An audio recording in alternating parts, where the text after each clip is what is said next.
রাগের মাথায় স্বামীকে বলেছিলাম, তুমি যদি পুরুষ হও আমাকে ডিভোর্স দাও, কারণ মা ভক্ত ছেলের সাথে আমি সংসার করতে আজ বড় ক্লান্ত হয়ে গেছি। আর পারবো না, কারণ বিয়ে হয়ে গেছে প্রায় 10 বছর হয়ে গেছে।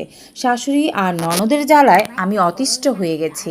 আমার বিয়ের পর ননদের বিয়ে দিয়ে দিয়েছে, কিন্তু সে শ্বশুর বাড়িতে 1 মাসও টিকিনি। বাপের বাড়িতে থেকে ভাইয়ের বউয়ের উপর ছুরি ঘুরাতে খুব পছন্দ করে। আমি খুব বিরক্ত হয়ে গেছি। এই 10 বছর এই 2টা বাচ্চার মা হয়ে গেছি। আমি তাদের জন্য এত করি, কিন্তু দিন শেষে আমার কোনো নামই হয় না। আমার হাজব্যান্ড যখন আসে তখন আমার হাজব্যান্ডের কাছে অভিযোগের লিস্ট এত বেশি ভারী হয়ে যায় যে আমার হাজব্যান্ড আমার গায়ে হাত তুলতে তখন আর দ্বিধাবোধ করে না। উঠতে বসতে অনেক কটু কথা শুনতে হয়, বাবা মাকে নিয়েও অনেক গালমন্দ শুনতে হয় আমাকে। আমার জাত ভালো না, আমার বংশ ভালো না, আমার মা বাবা গরিব, বাবা মা তাদের চাহিদা অনুযায়ী কিছু দিতে পারে না, দয়া করে নাকি তাদের ছেলের বউ করেছে, তাদের বাড়ির বউ করেছে।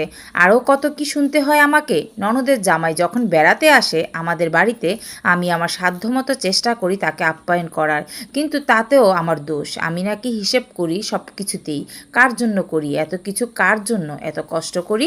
2টা সন্তানের সামনে প্রতিনিয়ত আমার হাজব্যান্ডের সাথে ঝগড়া করতে হয়, মাঝে মাঝে মার খেতেও হয়। আমার বাচ্চাগুলো নির্বাক হয়ে আমার দিকে তাকিয়ে থাকে, তার বাবার দিকে তাকিয়ে থাকে। কতটা অসহায় হলে একটা সন্তান তার মাকে তার সামনে মারতে দেখতে হয়। আমার শাশুড়ি সবসময় অভিযোগ তোলেন আমি নাকি তাদের নিয়ে হিংসা করি, তাদের অগোচরে তাদেরকে নিয়ে নাকি অনেক বদনাম করি। আমার হাজব্যান্ড বাসায় না থাকলেও নাকি তাদের নিয়ে আমি ঝগড়া করি, আমি নাকি তাদের খাবার নিয়েও হিংসা করি। এমন হাজারটা দোষ ওরা আমার নামে করেছে। আমার হাজব্যান্ড তাদের এই কথাগুলো খুব বিশ্বাস করে। হাজব্যান্ড যখন অফিস থেকে বাসায় ফিরে, এসেই ফ্রেশ হয়ে তাদের মায়ের রুমে চলে যায়, গিয়ে ঘন্টার পর ঘন্টা আড্ডা দেয়, বাচ্চাদেরও একটু সময় দেয় না। সেখানে সে তার মা এবং বোনের সাথে ঘন্টার পর ঘন্টা কী এমন কথা বলে, ওখানে আমি এবং আমার সন্তান কেউই যেতে পারি না। দরজা বন্ধ করে দিয়ে তারা আলাপ আলোচনা করে। মাঝে মাঝে আমি যখন চা নাস্তা দেওয়ার জন্য তাদের রুমে যেতাম, তাদের মুখের দিকে তাকানো যেত না, এক একজন এক এক দিকে তাকিয়ে থাকে। আমি বুঝতে পারতাম আমাকে নিয়েই মিটিংটা হচ্ছে।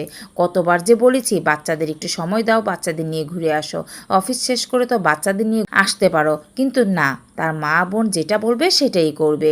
আমি আর আমার সন্তানদের মূল্য তার কাছে নেই। সে এতটাই মা ভক্ত ছেলে, তার মা কখন কি লাগবে কি লাগবে না সেগুলো 100%ই ঠিক থাকে। বিশ্বাস করেন, এই 10 বছরে আমি অনেক বেশি ক্লান্ত হয়ে গেছি।